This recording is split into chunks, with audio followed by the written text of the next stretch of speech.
मनुष्य अक्सर इस आशंका में लगा रहता है कि ईश्वर वास्तव में है या नहीं। कई बार हम ईश्वर को सिर्फ एक ऊर्जा मानते हैं और कई बार हम इसे सर्वोच्च मानकर पूजते हैं। कई लोग ऐसे भी हैं जो ईश्वर के अस्तित्व पर शक करते हैं। कई विद्वानों और मनीषियों के अनुसार ईश्वर के रूप अनेक हैं, लेकिन वो एक ही शक्ति है। शास्त्रों में भी ईश्वर के अस्तित्व पर मुहर लगाई गई है।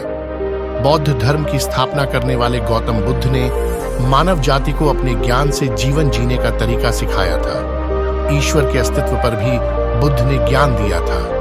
एक बार बुद्ध के पास देवदत्त नाम का एक दार्शनिक आया। उसने बुद्ध से पूछा कि क्या वाकई में ईश्वर है?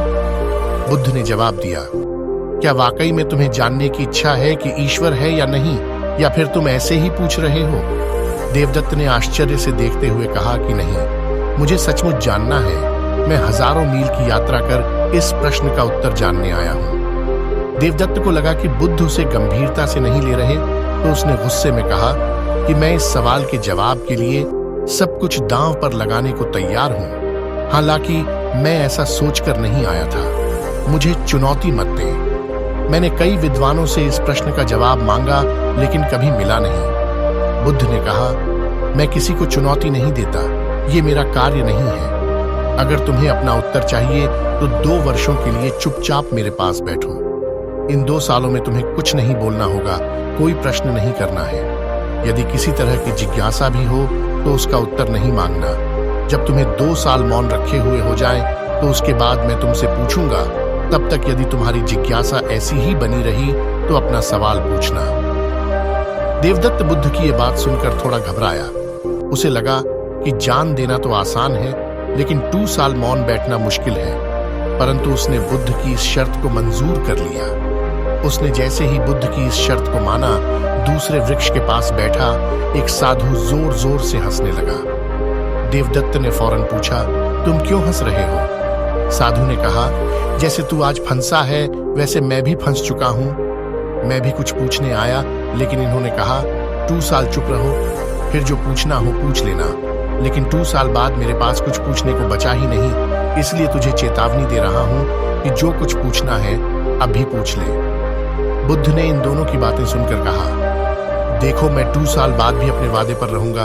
तुम जो पूछोगे मैं उसका उत्तर दूंगा।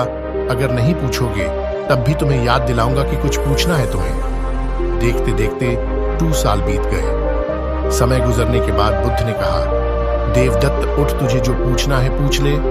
देवदत्त हंसने लगा और बोला, उस साधु ने सही कहा था। 2 साल तक मेरी चुप्पी में इतनी गहराई आ गई, ऐसा बोझ जमा हो गया।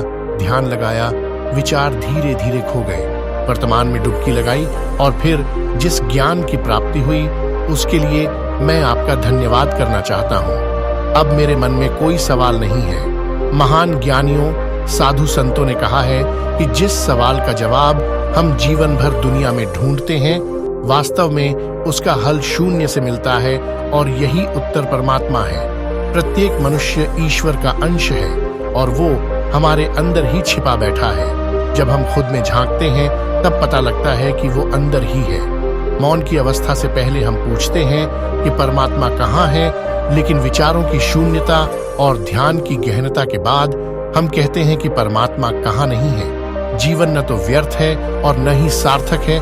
जीवन तो कोरा कागज है। शांति, दया, उत्साह मनुष्य को आनंद के रास्ते पर ले जाते हैं। परमात्मा जब सांसों में है तो भटकने से क्या फायदा। मानव की सेवा में छिपा है आध्यात्मिक सुख। हर कोई जानना चाहता है कि आखिर जिंदगी में दुख क्यों आता है, दुख के कारण क्या है। तो चलिए इस लेख में इस विषय पर आपको थोड़ी जानकारी देते हैं। हम सब अपनी जीवन में कभी ना कभी जरूर सोचते हैं कि हमें दुख क्यों होता है, हम हमेशा सुखी क्यों नहीं रह सकते। इस प्रश्न को लेकर हर व्यक्ति का अपना एक अलग नजरिया है। इस लेख में जो हम बताएंगे वो भी हमारा खुद का व्यक्तिगत नजरिया है। अपने जीवन काल में हम बहुत से ऐसे दुखी लोगों को देखते हैं जो बहुत ही बेहाल होते हैं। हम खुद भी अपनी लाइफ में कई बार दुख का अनुभव करते हैं। सच्चाई ये है कि ये जीवन सुख और दुख दोनों का संगम है, पर यहाँ सुख के मुकाबले दुख ज्यादा है, क्योंकि ये कलयुग है। सच तो ये है कि इस युग में जिसने भी जन्म लिया वो दुखी रहा, जो अभी जी रहा है वो भी दुखी है, और जो आगे जन्म लेगा वो भी दुखी ही होगा। पर हमें ये जानना है कि दुख क्यों आता है। क्या इसे टाला नहीं जा सकता? जी नहीं, आप दुख को टाल नहीं सकते। हाँ, कम जरूर कर सकते हैं, क्योंकि सिर्फ कलयुग ही नहीं बल्कि दुख के कारण और भी हैं। अगर गहराई से सोचें तो कई ऐसी बातें हैं जिनके चलते हम स्वयं अपना दुख बढ़ा लेते हैं। कई लोगों को पैदा होने के साथ ही दुख का सामना करना पड़ी रहता है। यकीनन ये ईश्वरीय घटना का परिणाम है, लेकिन बहुत से लोग सब कुछ होते भी बहुत ज्यादा दुख का सामना करते हैं। इसका कारण उनकी स्वयं की कई गलतियां भी होती हैं। हालांकि आप सबने सुना होगा कि जब भी हम कोई पाप करते हैं तो हमें उसका फल दुख के रूप में मिलना भी तय है। किसी को अपने पिछले जन्मों के पापों की सजा मिल रही है तो कोई इसी जन्म में किए गए पापों के कारण दुख भोग रहा है। लेकिन क्या जीवन में दुख आने की यही वजह है? क्या भगवान ही हमें दुख देते हैं? नहीं, ये बात सही नहीं है। भगवान हमें अपने पापों की सजा जरूर देते हैं, पर उन लोगों का क्या जो किसी तरह का पाप भी नहीं करते फिर भी वो दुख भोग रहे हैं?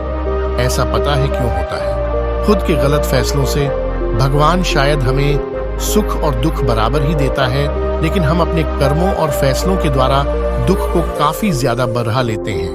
तो दुख के आने का कारण स्वयं इंसान भी है, ये हमारा मन कहता है। हमारा मन ये भी कहता है कि जब कोई अच्छा इंसान जीवन रूपी रास्ते से भटक जाता है तो भगवान उसे होश में लाने के लिए दुख देते ही हैं, ताकि इंसान को लगी ठोकर से वो समझ सके कि वो बहुत ही गलत कर रहा है। तो चलिए फिर जानते हैं कि हमें जीवन में इतना दुख क्यों होता है। गलत निर्णय लेने की वजह से हमारे जीवन सबसे ज्यादा दुख हमें अपने गलत फैसलों के कारण भोगने पड़ी रहते हैं। लाइफ में कितनी ही बार हम बिना कुछ सोचे समझे ऐसे निर्णय ले लेते हैं जिनके बारे में सोचना बहुत ही जरूरी होता है। यही गलत निर्णय आगे चलकर हमें गलत साबित करता है और हमें दुख भोगना पड़ी रहता है।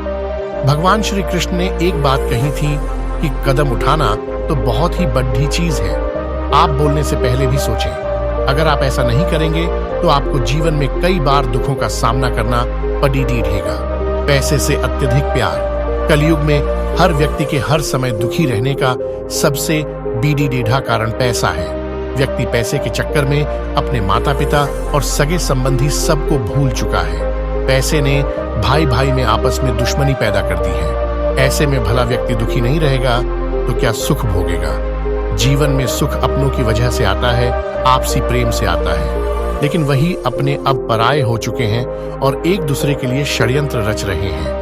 पैसे ने इंसान को अंधा बना दिया है। आदमी बस हर पल अपने नफे नुकसान की सोचता रहता है। आज के जमाने में पैसे के लिए इंसान अपने भाई, बहन और बाप तक का खून कर रहे हैं। तो बताइए, क्या वो कभी सुखी रह पाएंगे? नहीं ना। पैसा आपको भौतिक सुख दे सकता है, लेकिन आंतरिक सुख नहीं। पाप करने के कारण किसी पापी को तो ये सोचने की जरूरत ही नहीं कि जिंदगी में दुख क्यों आता है, क्योंकि वो तो उसका असल हकदार है ही। इस बात को कोई भी नहीं नकार सकता है कि पाप करने वाले व्यक्ति को अपने पाप की सजा भुगतनी ही पड़ेगी। उसे बड़े दुख देखने ही होंगे, फिर चाहे वो इस जन्म में हो या फिर अगले जन्म में। सबसे बड़े दुख की बात तो ये है कि इस दुनिया में पापी लोगों की तादाद बिजली की रफ्तार से बढ़ती जा रही है। कभी कभी तो ऐसा लगता है कि बस अब इस युग का अंत होने वाला है।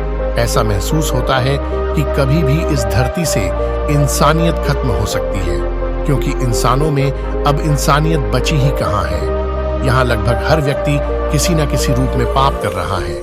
कोई किसी को सता रहा है, कोई किसी को धोखा दे रहा है, तो कोई किसी को फंसा रहा है। जीवन की सच्चाई का पता ना होना। बहुत सारे ऐसे लोग हैं जिन्हें जीवन में इसलिए ज्यादा दुख भोगना पड़ी रहता है क्योंकि वो इस भौतिक संसार को ही जीवन समझते हैं।